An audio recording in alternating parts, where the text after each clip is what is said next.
পোশাক পরবে আর মেয়েদের পোশাক পরবে, মেয়েদের পিছনে পিছনে হাঁটবে আর তারা হিন্দুদের পূজায় অংশগ্রহণ করবে, এটাকে তারা সংস্কৃতি বলে মনে করবে।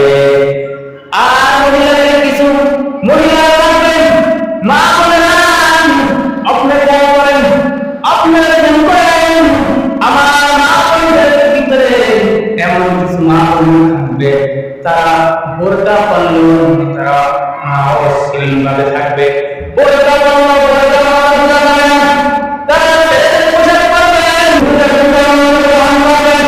এটাকে তারা সংস্কৃতি বলে মনে করবেন।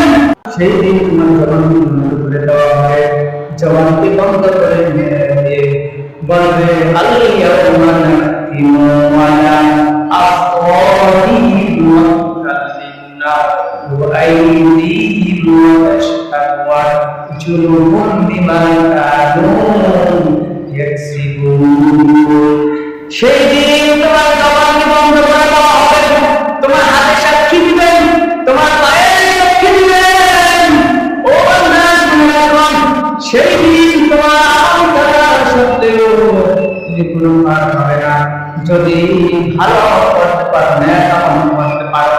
এই জন্য আল্লাহ রাব্বুল আলামিন বললেন, বান্দা ঈমান আনার পরে নেক আমল করো, ঈমান আনার পরে নেক আমল করো, অল্প আমলের ভিতরেই তোমার পাইলাম আমল করা সত্ত্বেও সেই দিন জাহান্নাম হয়ে যাবে, একদম নিঃস্ব হয়ে যাবে।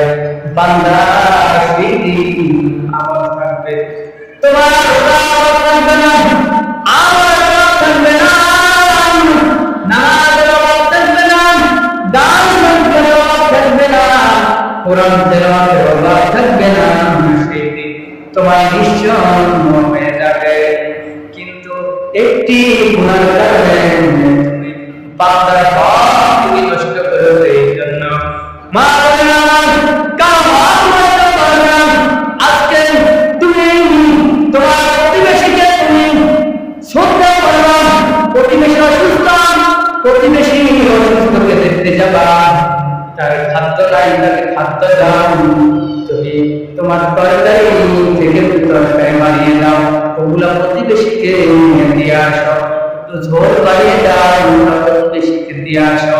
আল্লাহ নবী সবসময় প্রতিবেশীকে আমার ওয়ারিস বানিয়ে দেয়, এই জন্য প্রতিবেশীর জন্য তোমরা তোমাদের সাধ্যমতো তোমাদের হক থেকে, তোমাদের যেই হক তোমরা আদায় করেছ, ফুফুর খবর নিলাম, আত্মীয় খবর নিলাম, বাবার খবর নিলাম, শ্বশুর শাশুড়ির খবর নিলাম, আর ভাইয়ের খবর নিবা, আমার খবর নিবা।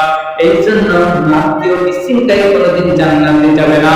আত্মীয় খবর নিবা, প্রতিবেশীকে খবর নিবা, আত্মীয় খানা দিবা, প্রতিবেশীকে খানা দিবা। এই জন্য আল্লাহ রাব্বুল আলামিন বলেন, আমি সব গুনাহ করলাম, পরে ভাব গুনাহ করলাম। এই জন্য প্রতিবেশীর হকের ব্যাপারে আল্লাহ রাব্বুল আলামিন এত কথা হয়ে গেছেন।